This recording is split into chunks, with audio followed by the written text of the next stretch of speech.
Freeze Auburn with your host, Tyler Crane. All right, we're back at you this morning with Always Auburn. We're going to talk a little Auburn football today, and I got a little new subject we're going to talk about today. We've been on the offense. We've been on Jackson Arnold's success, praising him. We've been kind of pointing the finger at the defense and trying to figure out what the issues are there, whether it's coaching, whether it's lack of effort, whether it's just the right players not being on the field. There's still a lot of questions boiling around the defense, but we're only going to get answers when Saturday comes around. So we can talk about it till we're blue in the face. It really doesn't make a difference. All we know is what we've seen, and things can change when we see different results, but that won't come until Saturday. So that leads me to the discussion that we're going to have today, and we're going to direct it towards the coaching staff and how they can kind of direct this path and hold a large influence on our success going forward throughout the rest of the season. Up until this point, I have been very critical of Coach Freeze and his coaching strategies and how he game plans offensive football. But I've also took a step back and acknowledged that Freeze is doing better. He's doing things that he's letting winning be enough, and however that may look, he's not forcing his will to do what he wants to do on offense. He's letting the game flow dictate how he calls plays, which I think that is a great, just growing point for Freeze in this league. And he's showing it. He's learning how to win. Winning is just becoming enough. And I think that's all we really need out of Coach Freeze. Sometimes you don't have to do too much. Get out your way and let your players win the football game for you, and just run basic plays, run the ball, and get out of there. And he's doing that. So shouts out to Coach Freeze for doing that. But moving forward, I want to take a look back at what Freeze said after the Baylor game when he addressed the media. There were questions directed at Coach Freeze about the defense, the question marks on the defense, and why Baylor was able to throw the ball all over us, and why we really didn't have an answer for that, and why we were missing tackles and out of position and blowing coverage. And Coach Freeze answered these questions and made a point to emphasize that it almost seemed like there was a lack of intensity, like there was an emotional drop off. I think that's what he said. And due to the fact that it was the first game of the season, there was a lot of nerves floating around. There was a lot of high energy headed into the game. If everybody can remember, it was a night game, Friday night. The team got down there earlier that week. First road trip, just new stadium, new place. It's hot. There's when there's a lot of high energy for a sustained amount of time, it's hard to it can be easy to hit that wall. It's just human nature that you hit that wall and it falls off. And I think Coach Freeze was right. That is why we looked slow on defense. That's why we busted coverages. That's not the only reason why, but it plays its part in it as well. So my question is, and I said this previously in a video, now that we've acknowledged this, Coach Freeze, what are we doing to not let this happen again? Because ding, ding, ding, it's time to go on the road again. It's a big game.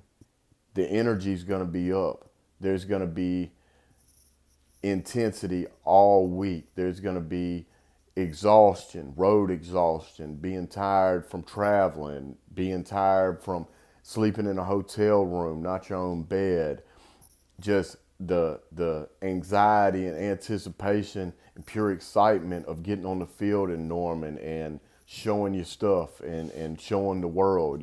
There's a lot of emotions that are being reintroduced to these players that are very similar to probably what they faced going into the Baylor game. Not necessarily South Alabama and Ball State, because it's a completely different scenario. We were at home.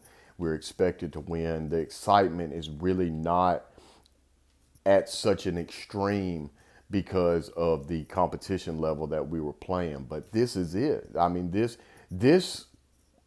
will be more. There's more build up for this game than there was for the Baylor game, to tell you the truth. So I watched Coach Freeze's press conference yesterday, and I was hoping one of those reporters would have brought that up. Nobody did. They should invite me to these things. But, I mean, everybody wanted to talk about Jackson Arnold. Everybody wanted to talk, which that's fine. That's fine. Good. That's what you see. That's what's up front. But I'm taking a little bit of a deeper dive and looking beyond what's in front of our face, and which is Jackson Arnold, which is the question marks on the defense, and really thinking back to, okay, what do we need to improve on, and how does that apply to coaching?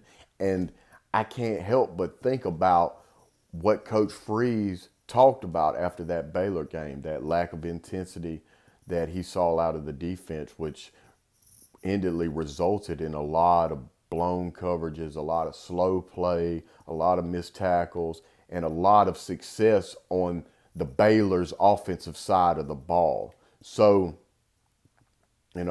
we're not going to get any answers from me. I'm just speculating. And I'm hoping that Coach Freeze remembers that, and they're approaching this week with that in mind at practice and on the traveling and pregame, and because we play at 2:30, so you got a little time before the game, and I'm just hoping maybe they're tweaking the routine a little bit. Maybe they're getting some feedback from some players. Hey, y'all look slow on defense. Is there something different that maybe we could do? Maybe we don't go down there until Friday evening. I'm sure we're taking an airplane. Maybe we don't leave as early. Maybe we leave earlier. I think there's a way to kind of spearhead this whole situation, but the thing is, we can't have that this week. There's got to be improvement. I don't want to see the defense playing slow. I don't want to see that emotional letdown when kickoff starts, because we were high, we were jumping around, we went through Tiger Walk on the road, and Auburn fans are going to travel, and we bounced around in Tiger Walk and shook our heads and shined our teeth and all that good stuff these players like to do, and got in the locker room, and we turned on the whatever they listen, NBA Youngboy, and we started dancing and all that. All that's good and well, get hyped for the game, whatever it takes. But when that kickoff starts, that's when it's time to really get those emotions in check, and not be let down because you were so up prior to the game and you didn't get enough sleep at the hotel room the night before, which that's nobody's fault. That's just, it goes into preparation and it goes into planning. There's so much that goes into that side of football that I think the public eye, just the general public eye, doesn't really even recognize. But Coach Freeze acknowledged it, and it's the truth. So I don't know what they're doing at practice, and I don't know what the meetings look like. And I don't know, they might be on top of this. I hope they are. That's just, it was on my mind this morning, and the situations look very alike in that aspect. And I just hope that they're taking that into account as we go on the road this week